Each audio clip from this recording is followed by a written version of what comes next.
Hey guys, welcome back to my channel. Today I thought we would do a little flip through of my pro passion planner journey. I know that a lot of people have been wondering what's it like switching from my classic to my pro.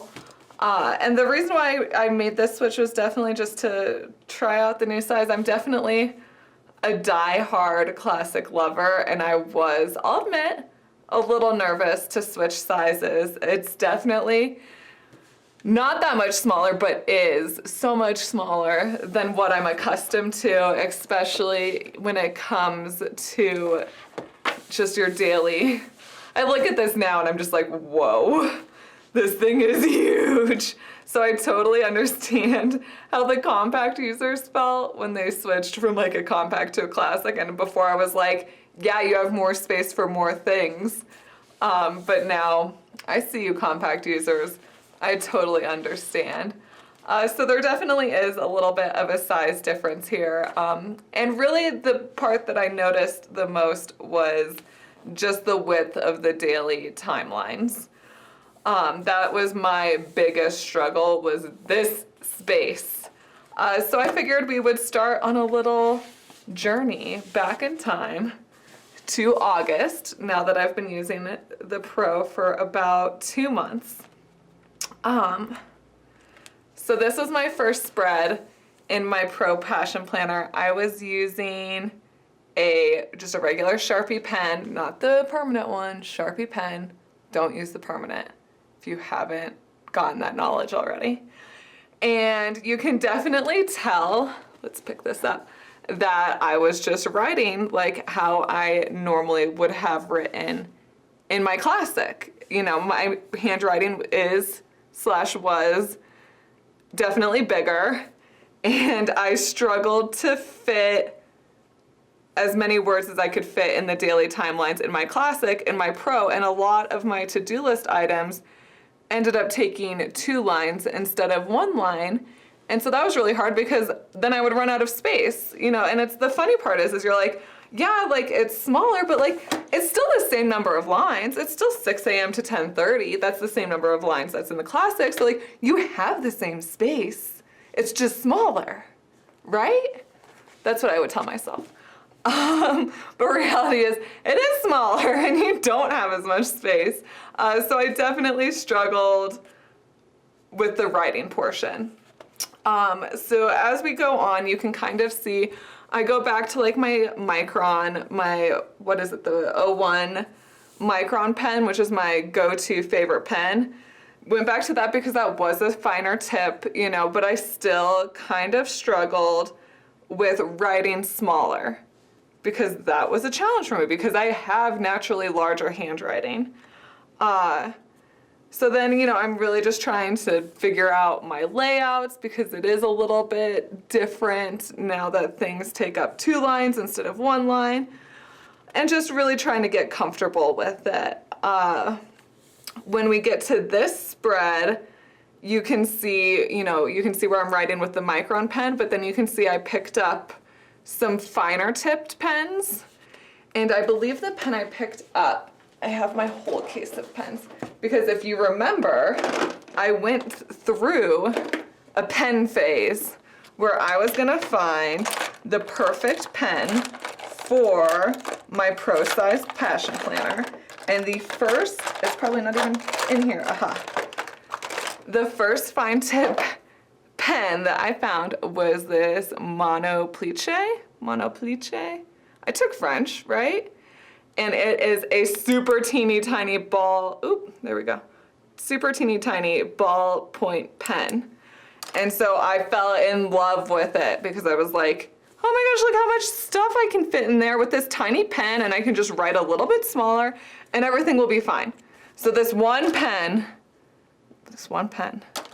started this whole adventure of me finding the perfect pen for my passion planner. So I went on a spree on Amazon and on jetpens.com buying a million fine tip pens.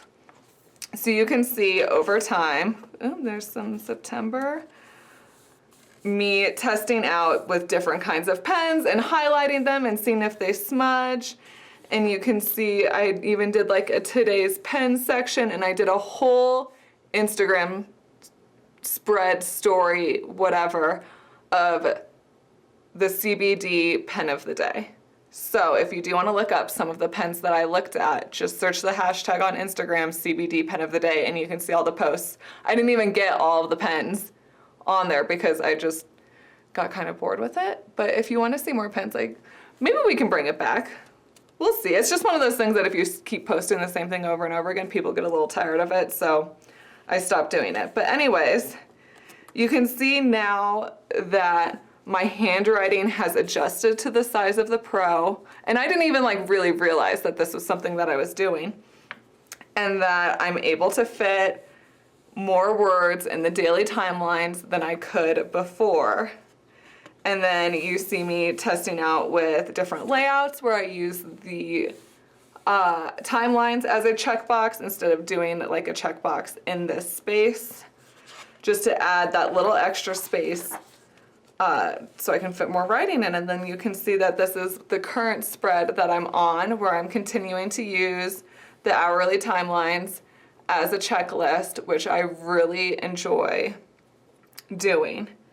But for those of you that are a little concerned with going down in size, because I have big handwriting, I have a lot to fit, and all this stuff, I get it. I totally understand. That's my thought too. But it's adapting. And I think, you know, if this is the planner that you truly love, then this is the planner that you truly love. So you figure out how to make it work. And that might seem really like bratty of me to say, but I had really big handwriting. I mean, look how big my handwriting was when I first started, and the big pens that I was using. And then I just got a smaller tipped pen, and I began writing smaller. And I didn't even realize I started writing smaller until I got a smaller tipped pen. So that really helped me a lot. And I also learned that I don't like my Micron pen anymore, because I do have such a heavy hand that I need, in order for me to write smaller, I need something that has a metal tip. So all of a sudden I really like gel pens when I never really liked gel pens before. This is the pen that I really love. It's the Zebra Sarasa clip pen in the 0.3 size. So anything that's 0.3, I'm game. And this is the pen I've been using a lot recently. So yeah, this is my journey. I really do like the Pro. I look at the Classic now, and it's so big, and I do think I could fill it up with all my stuff, because I'm the type of person that, like, I could have a planner the size of a minivan and be totally okay with that. So yeah, so it was a little bit of adjustment to go down to the Pro, but I am really enjoying it. I really do like the size.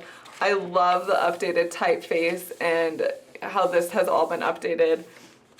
I really do love that. I love that for the 2019 planners that they added the little tabs, because it would definitely make it easier to add my tabs to it.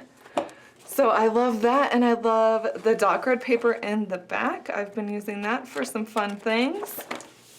And this is my Passion Planner Pro journey so far, and I do hope that if you are still a little upset with the sizing difference, that you do give it a try, at least download the PDF. And I would say, I mean, you need to try it for a solid month and a half. Like, that's a commitment, I know.